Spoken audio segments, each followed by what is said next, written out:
We hope, we do, that Thanksgiving plays out just like a Hallmark movie. But just in case things go off script, my next guest has a few strategies to think about now. Dr. Liz Hale wants us all to remember, while we can't control those surrounding our table, we can control how we cope and how we respond. Happy Thanksgiving, Yes, happy sister. Thanksgiving to you. It's all in our control. It is all in our control. You know, this time of year always brings a little angst because there's just a lot of pressure on the food being just right and being the perfect hostess, and it's a ton of pressure. And I have a question for you, What's all that? right, to consider. That I would love for you to think of each Thanksgiving guest around your dinner table with this question of, what have I been missing in this person, in this relationship that would really connect us? What have I been missing? And What looking have I for been that missing? very thing. Yeah. Yes, because there is so much, and we're always changing, right?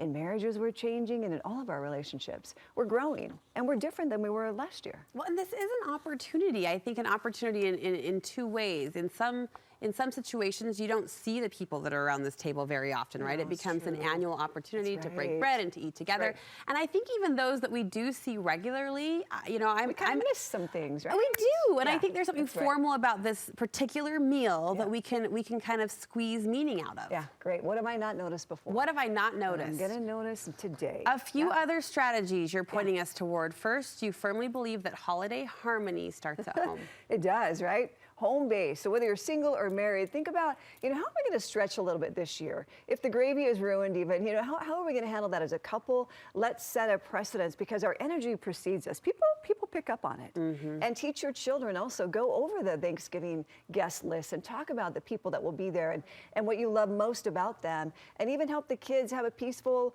playroom. You know, help them because there's bound to be some quarreling, right, over a favorite toy.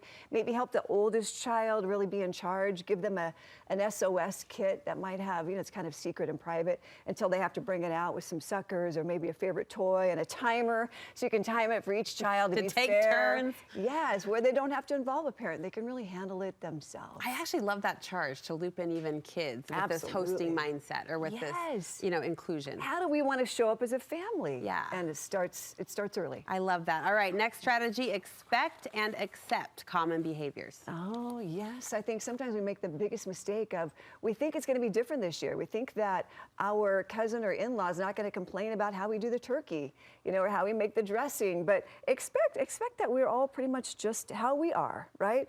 And what if I could just accept this person how they are, where they are, and just leave it be and just enjoy them. It's like, oh yeah, that's what Cousin Sue does. You know, she's got her own way of looking at dressing and recognizing that just they are who they are, and maybe think ahead, like, I'm going to ask Sue to bring a different kind of dressing this year. We're going to have more than one dressing. You know, beat her at the punch if she really likes her own. Gosh, I would welcome that.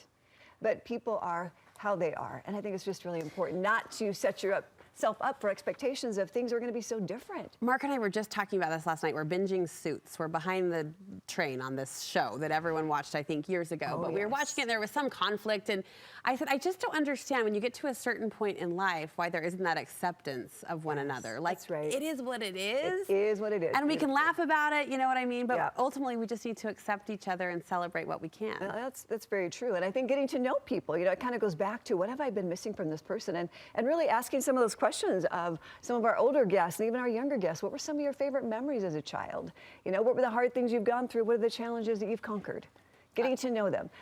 Try to make an effort not to leave that Thanksgiving dinner without knowing something different about each guest. I love that. I love that. All right, you want us to have an escape space. I think it's kind of nice to know that you can put your best foot forward, but you have that vision of the North Star of how you want it to be, right?